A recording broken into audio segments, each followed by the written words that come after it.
Entendi que ele vai ficar em silêncio a maioria das questões, mas o senhor já confirmou que o senhor era sócio da Marketing Connection Group.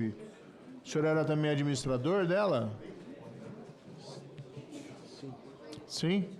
Na verdade, só tem um sócio, né? Onde ficava essa empresa, senhor João? Vossa Senhoria, eu permanecerei em silêncio. Ela tinha um endereço, uma sede fixa, tinha funcionários? Me permanecerei em silêncio. Senhor João, aqui já foi dito por todos os demais, né? Foi recebido aí, segundo os dados preliminares que temos, 24 milhões da Marketing Connection Group, essa associação AMAR. O senhor confirma esses valores, esse recebimento? Vossa Excelência, me manterei em silêncio. Aqui ficou evidenciado que a AMAR é uma dessas empresas envolvidas no roubo dos aposentados e pensionistas, foi beneficiária de descontos fraudulentos feitos nos benefícios desses aposentados e pensionistas, e seguindo o fluxo de dinheiro chega a essa empresa que o senhor é sócio. O senhor tem alguma explicação? O senhor foi usado? A empresa existia, era de fachada? O senhor se locupletou? O senhor entrou nessa, vamos dizer assim, de inocente? O senhor tem alguma defesa em seu favor em relação a esses fatos? Vossa Excelência, nesse momento, eu permanecerei em silêncio.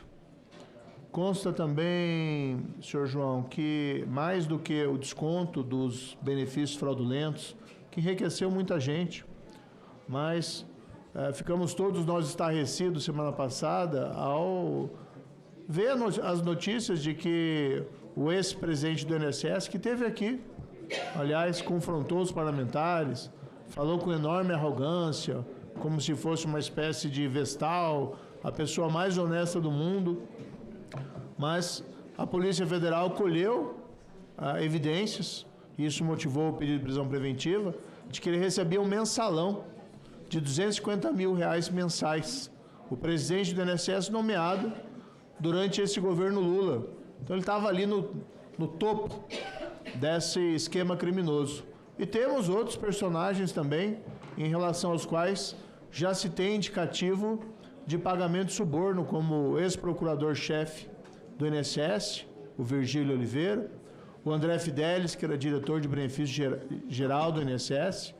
A indagação que fica, evidentemente, a sua empresa recebeu 24 milhões, em princípio, suspeita de lavagem de dinheiro, já que o senhor também não esclarece, né, os motivos desse fato.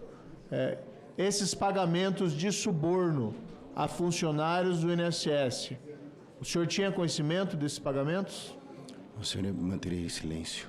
A sua empresa efetuou pagamentos direto ou indiretamente a funcionários do INSS? Manterei em silêncio, senhor. Havia um percentual desses 24 milhões que foram direcionados a funcionários do INSS? Manterei em silêncio, senhor. Agentes políticos, senhor João Camargo, um esquema desse tamanho é muito difícil que tenha sido realizado sem qualquer espécie de conivência ou participação de agentes políticos.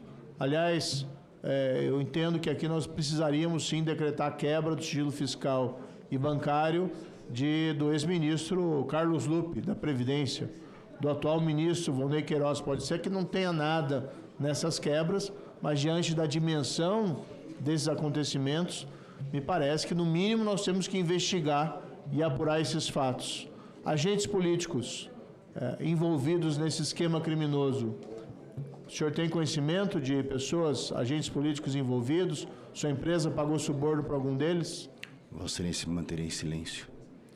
Senhor João, é evidentemente um direito do senhor ficar em silêncio, ninguém vai lhe censurar em relação a isso, mas eu já disse para outros também investigados nessa comissão que aqui o senhor está falando para o país, para o Brasil, né? E essa é aquela oportunidade que o senhor tem de apresentar um álibi. Não vejo o senhor, não vejo com clareza que o senhor seria o mentor desse esquema criminoso, que o senhor seria o grande artífice de um grande esquema de lavagem de dinheiro. Pelo menos essa é a percepção que eu tenho, considerando que o senhor tinha uma atividade econômica lícita e através da qual o senhor retirava proveitos como a alfaiataria, né? E na dimensão que o senhor praticava, imagino que o senhor tinha aí ganhos Agora, quando o senhor vem aqui, a empresa que o senhor administrava recebeu 24 milhões roubados de aposentados e pensionistas, o que a gente espera é ouvir uma explicação. Se o senhor não tem, normal que não fale. Mas se o senhor tem, essa seria a oportunidade para o senhor fazer uma mínima defesa aqui do seu lado. É claro que o senhor advogado, né, deve orientar, não, faça isso nos autos, no processo. Mas o senhor não vai ter um outro momento como esse, no qual o senhor vai poder falar para as câmaras de televisão e para o país.